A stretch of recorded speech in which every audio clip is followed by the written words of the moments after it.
आंग्ल इंग्लैंड और अमेरिका और फ्रांस और चीन और इटली में मुश्किल से एक जाकर के ईसा मसीह पैदा हुआ, एक कन्फ्यूशियस पैदा हुआ, एक लाओत्से पैदा हुआ, एक सुकरात पैदा हुआ। केवल 4 व्यक्ति पैदा हो सके। पूरा चीन में एक लाओत्से के अलावा कोई पैदा ही नहीं हो सका। पूरा यूनान में एक मेगस्थनीज के अलावा कोई पैदा ही नहीं हो सका। बार बार महापुरुष पैदा नहीं होते, बार बार धरती इतनी तपस्या कर भी नहीं सकती। इसलिए शंकराचार्य ने कहा कि यह जीवन की सबसे बड़ी विशेषता है कि यदि ऐसा कोई व्यक्तित्व हो, और यदि उसने इसलिए शब्द लगाया कि जीवन का एक सौभाग्य मिले, जीवन का एक अहोभाग हो, एक जीवन का अहोभाव बने, हमारे जीवन में कोई चिंतन बने, एक विचार बने, वह आदमी को समझा सकता है कि इस अहम का परित्याग करने पर वह एक चेतना दे सकता है। वह तुम्हें गाली भी दे सकता है। वह तुम अगर पिछड़ते हो वापिस, वह अगर शिष्य बिल्कुल नीचे की ओर अग्रसर होता है तो वापिस पकड़ करके ऊपर लाने की क्षमता रखता है। शिक्षक नहीं रख सकता, धर्म गुरु भी नहीं रख सकता।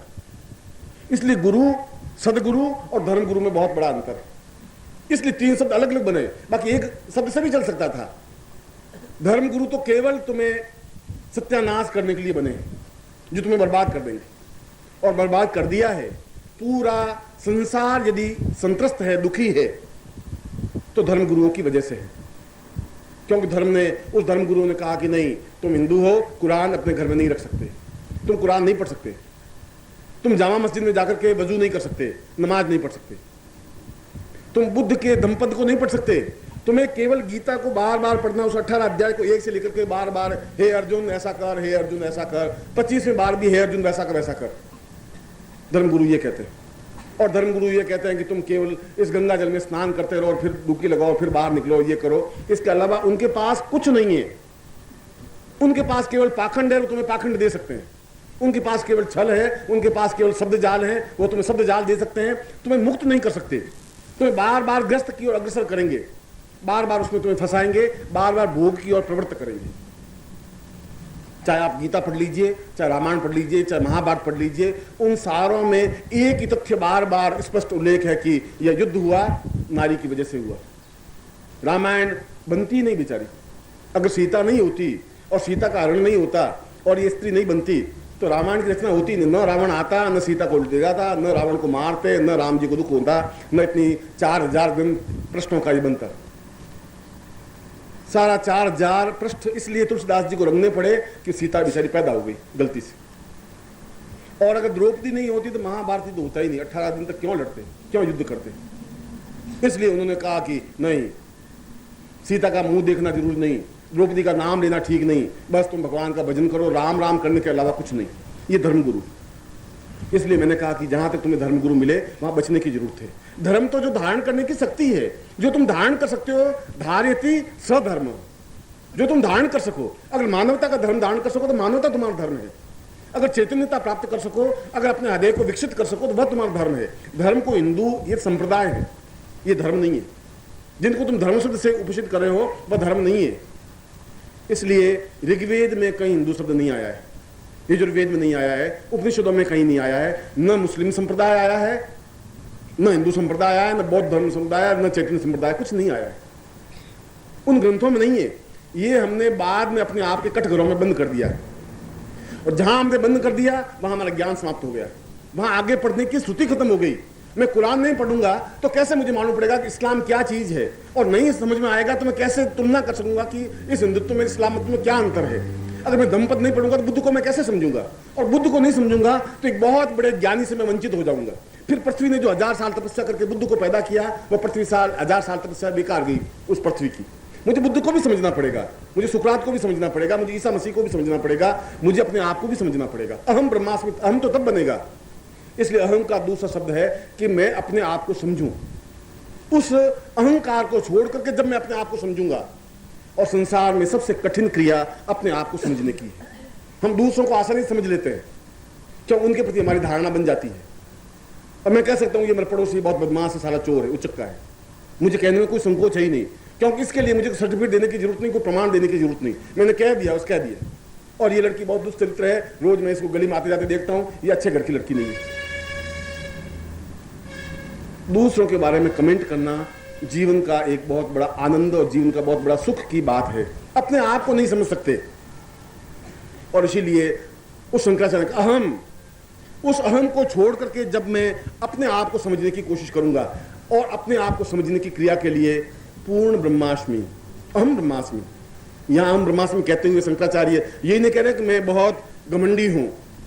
जब कृष्ण कह रहे हैं कि सर्वधर्मान परित्यज्य मामेकम शरणं व्रज, तो वहां कृष्ण को घमंडी नहीं है। अर्जुन को ये नहीं कह रहे तू सब छोड़ दे, मेरे पास आ जा। वो कह रहा है तेरे पास जो अहम है, जो कुछ छल है, झूठ है, कपट है, अगर मैंने तुझे यहां नहीं रोका तो तुम कौरवों की तरह वापस बन जाएगा। अगर मैंने तुम्हें यहां नहीं रोका तो तुम्हारा सारा ज्ञान, सारा चिंतन समाप्त हो जाएगा।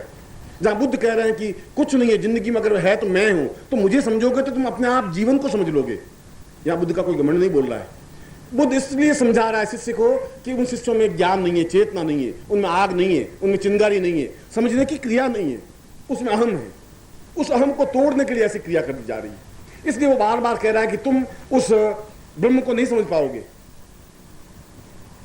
क्योंकि उस ब्रह्म में और ब्रह्म में बहुत बड़ा अंतर है ही नहीं। जहां ब्रह्म में पड़े वहां ब्रह्म समाप्त हो जाएगा। जहां अपने आप को हम समझेंगे नहीं वहां ब्रह्म को भी नहीं समझ सकेंगे। इसलिए जहां बुद्ध ये बात अपने धम्मपद में प्रारंभ में, जहां प्रारंभ की लाइन कह रही है, उनका आनंद, उनका प्रिय शिष्य का आनंद, अगर तुम्हें कुछ सीखना है, कुछ ज्ञान प्राप्त करना है, मेरे सारे जीवन का निचोड़ तुम्हें देखना है कि मैं जीवन में क्या था और क्या बना और कहां, तो तुम फिर मुझे, केवल मुझे समझो और कुछ समझने की जरूरत नहीं।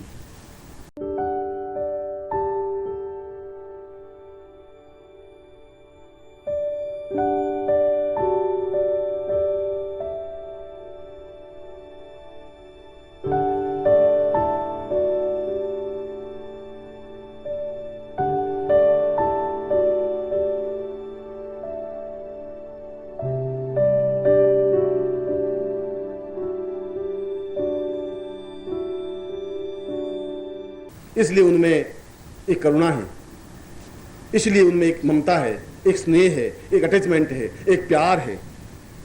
और इसीलिए धर्मगुरुओं ने इन सारे तथ्यों को समाप्त कर दिया और हमारा जीवन एक जड़ बन गया। क्यों जड़ बन गया? हमें क्यों नहीं चेतना पैदा हुई? हम ऋषियों की संतान, वशिष्ठ और विश्वामित्र की संतान, और हम जड़ बन गए, बिल्कुल एक पंगु बन गए। इसलिए बन गए कि हमारे ऊपर एक प्रहार किया गया, उन धर्मगुरुओं ने प्रहार किया हमारे जीवन की। आज मुझे एक पत्र लिखा, उसने लिखा कि क्या हम स्त्रियां ओम शब्द का उच्चारण कर सकती हैं, और क्या हम स्त्रियां महावीर की उपासना कर सकती हैं, और क्या हम हनुमान चालीसा का पाठ कर सकती हैं। किसी महिला ने लिखा, और वो बेचारी कोई गलत नहीं लिख रही थी, क्योंकि धर्मगुरुओं ने कहा कि तुम हनुमान जी के पास नहीं जा सकती, हनुमान जी के सामने नहीं बैठ सकती। हनुमान जी इतने कायर बुज़दिल हैं कि तुम जाती हनुमान जी भाग जाएंगे, क्या हो जाएगा हनुमान जी को, तकलीफ क्या हो जाएगी। जब मैं नहीं भाग सकता तुम्हें देख करके, तो हनुमान जी तो मुझसे ज्यादा ताकतवान होंगे, ज्यादा क्षमतावान होंगे। उन्होंने तो पूरा द्रोणाचार्य पर्वत को उठा दिया था, फिर क्यों घबरा रहे हैं हनुमान जी तुम्हारे पास जाने से। पर धर्मगुरु के नहीं, अगर तुम चली गई, अगर स्त्री शिक्षित हो गई, तो उनका स्वयं का अहम समाप्त हो जाएगा। उन धर्मगुरुओं का जो अहम है, जो ईगो है, जो उनका, और ये सारे ज्ञान के ग्रंथ, जो धर्म ग्रंथ, मैं वेद पुराण की बात नहीं कर रहा हूं, ये जितने धर्म ग्रंथ लिखे गए सब पुरुषों ने लिखे, स्त्रियों ने बेचारे लिखे, पुरुषों ने लिखे। तो पुरुषों ने अपना एकाधिपत्य स्थापित करने के लिए पूरे भारतवर्ष की 1 अरब जनसंख्या का 50% तो बिल्कुल त्याज्य कर दिया कि नहीं, औरतें नहीं पढ़ सकती, वेद नहीं पढ़ सकती।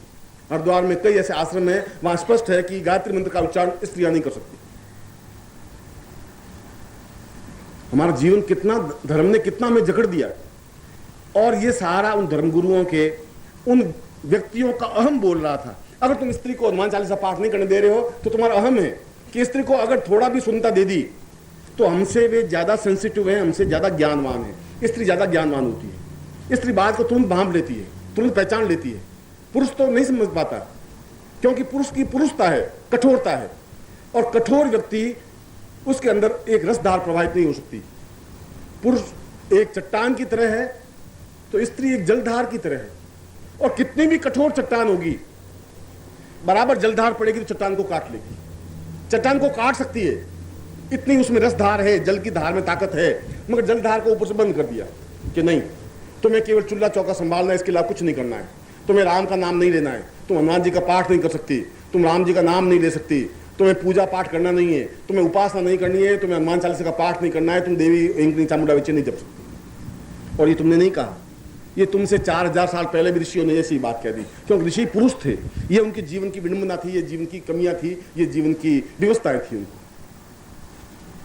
इसलिए हमारा धर्म शब्द बिल्कुल एक अलग चीज है, ज्ञान चेतना हमारी चीज अलग है। जहां शंकराचार्य कह रहे हैं कि ये हमारे जीवन की विडंबना है, और संन्यास जीवन की एक विडंबना थी, शंकराचार्य की लिमिटेशंस थी।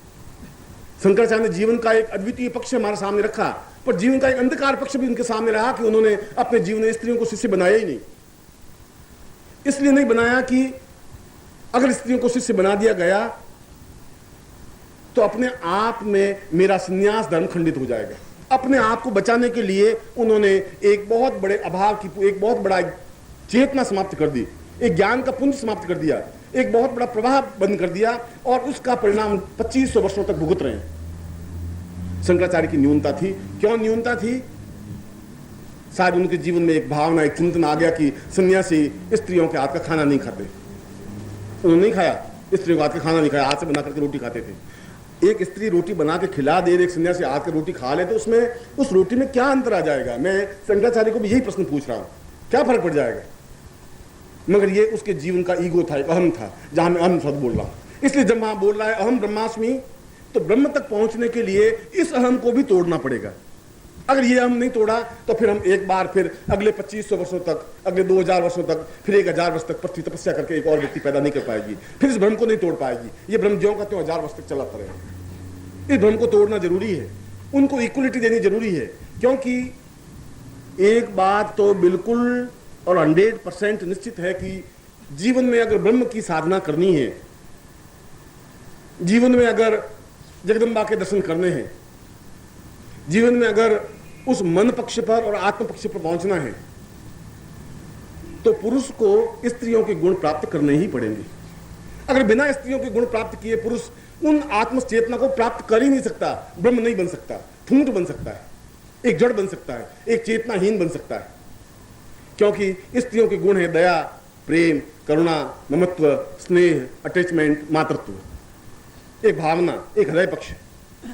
पुरुष बुद्धि से सोचता है हर क्षण एक ही बात, स्त्री भावना से सोचती है, अपने हृदय पक्ष से सोचती है, क्योंकि वह उस पीड़ा को जानती है, उस दर्द को एहसास कर सकती है कि एक पुरुष उत्पन्न करने में उसको कितना दर्द, कितनी तकलीफ, कितनी वेदना। मैं सोचता हूं संसार का सबसे घोर कष्ट उसको भोगना पड़ता है 9 महीने।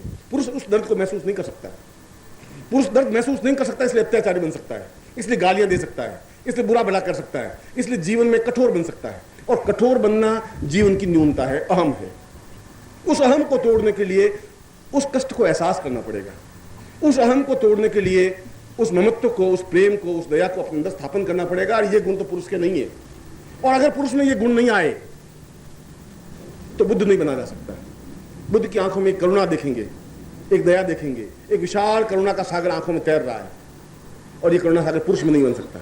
पुरुष तो चंगेज खा बन सकता है, औरंगजेब बन सकता है, कंस बन सकता है, रावण बन सकता है, विधर्मी बन सकता है, अत्याचारी बन सकता है, क्योंकि इस पौरुषता से ही पुरुष बनता है। अगर कोई लुंज पुंज तुम्हारा पति हो, बहुत ढीला ढाला हो, अच्छा तुम चलो, अच्छा चलता, अच्छा बैठ जाओ, अच्छा बैठ जाओ, तो तुम मन में सोचो कि साला क्या साला आदमी है, साला गया भी था। अब तुम करो नहीं, माँ बाप ने पल्ले पकड़ दिया, पटक दिया, मगर तुम उसके प्रति एक पति भाव रख ही नहीं सकती, है ही नहीं। क्योंकि पति एकदम से होना चाहिए एक चट्टान की तरह मजबूत, क्षमतावान, एक होना चाहिए कि उसके ऊपर प्रत्येक स्त्री, तुम में से जितनी बैठी जो भी संसार है, प्रत्येक स्त्री चाहती है कि पति मेरे ऊपर प्रहार करे, जबरदस्ती करे, मैं बाहर जाना चाहूँ वो रोके। स्त्री चाहती है वह मुझे रोके, मुझे नहीं तुम्हें नहीं जाना है। इससे बड़ी खुशी होती है कि कोई है मेरा जो मुझे रोकता है। अगर नहीं रोके तो सोचते कि इस पति का क्या है, जाती हूँ, अच्छा मर्जी चली जा, अच्छा मैं शाम को आऊंगी, अच्छा शाम को। तो किशन लाल जी कितने मजबूत हैं, वो उनकी पत्नी 1 इंच नहीं हिलती, अगर किशन लाल जी नहीं कहते हिल नहीं सकती, और तुम कैसे आदमी ढीले डाले, उसके अटैचमेंट नहीं बन सकता। इसलिए पौरुषता से तो पति बनता है, पुरुष बनता है, मगर पौरुषता साधना के क्षेत्र में कोई सफलता नहीं दे सकता। साधना के क्षेत्र में तो अपने आप में एक हृदय पक्ष से खुला होना चाहिए। हृदय पुरुष के पास होता ही नहीं। पुरुष के पास केवल बुद्धि होती है, उसके पास केवल कठोरता होती है, उसके पास केवल प्रहार करने की क्षमता होती है, और वो प्रहार करके बहुत खुश होता है। वो अगर पत्नी को गाली देता है तो मन में बहुत संतुष्ट भाव करता है कि मैं कुछ हूं और गाली दे सकता हूं, साली कर ले जो कुछ करना है, तो रान बदमाश है और है।